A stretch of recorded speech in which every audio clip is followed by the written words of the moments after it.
What if just a quiet, personal, spiritual journey suddenly became this huge national talking point, almost overnight? An internet sensation. That's really the story of Thích Minh Tuệ, born Leon too. He used to be a land surveyor in Vietnam. But back in 2015, he made this pretty radical choice.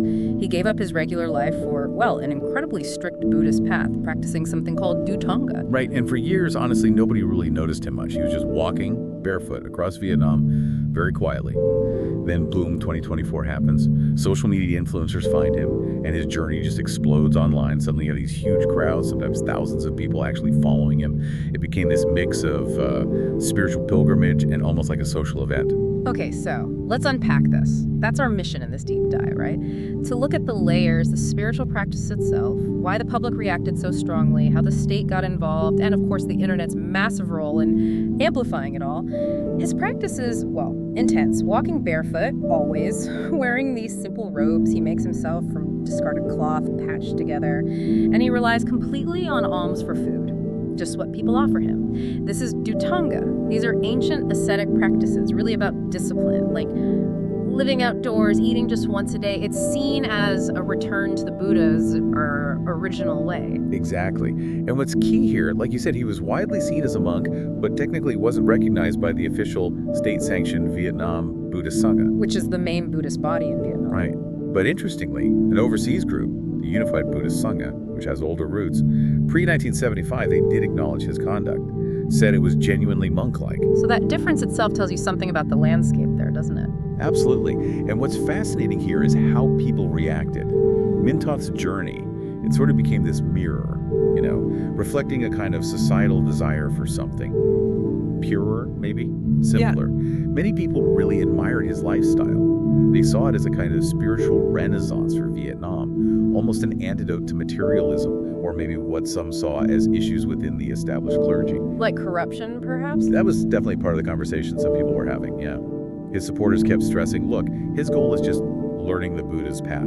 He's not after titles, not starting a sect. It was about authenticity for them. But here's where it gets really interesting. Because while lots of people were celebrating him, the state saw things, well, differently. The large gatherings caused issues, didn't they? Oh, absolutely. From the state's perspective, you've got potential risks. These huge crowds were disrupting traffic, definitely. And that raises security concerns, naturally. It also kicked off wider debates about religious freedom and control. So what did they actually do? Well, reports say authorities stepped in around mid-2024. They basically dispersed his group. Yeah. And state-linked media started expressing concerns. Public order issues, potential for it to be politicized, warning people not to let the Minh Tuệ phenomenon get exploited. So you see this core tension emerge. Exactly. It's this fault line between, let's say, authenticity and authority. His fans value his personal integrity, his simplicity.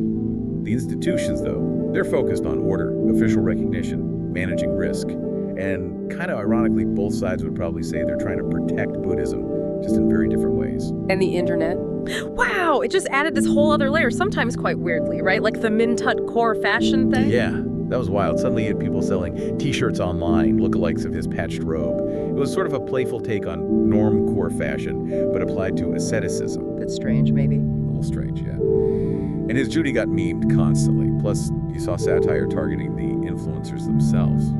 People joked they were just view-chasing, more interested in clicks than, the spiritual side. The internet wasn't just reporting it was actively shaping how people saw it, amplifying everything, the reverence, the satire, even the commercial aspect. So what's the latest? Where is he now? Well, after things paused in Vietnam, he actually started another, even more ambitious pilgrimage late in 2024, a 2,700-kilometer barefoot walk, this time through Laos, then Thailand, aiming eventually for India. Reports put him in Thailand by early 2025, so he's continued his journey just across borders now. Wow, quite a story. Yeah. And if we sort of connect this to the bigger picture, this deep dive really shows how one person's very private spiritual path can suddenly morph into this incredibly complex public spectacle. It touches on these broader tensions we see elsewhere too, spiritual freedom versus institutional control, and how digital media just throws fuel on the fire, really. Absolutely. We've seen how Thích Minh Tuệ's journey sparked both intense admiration and, well,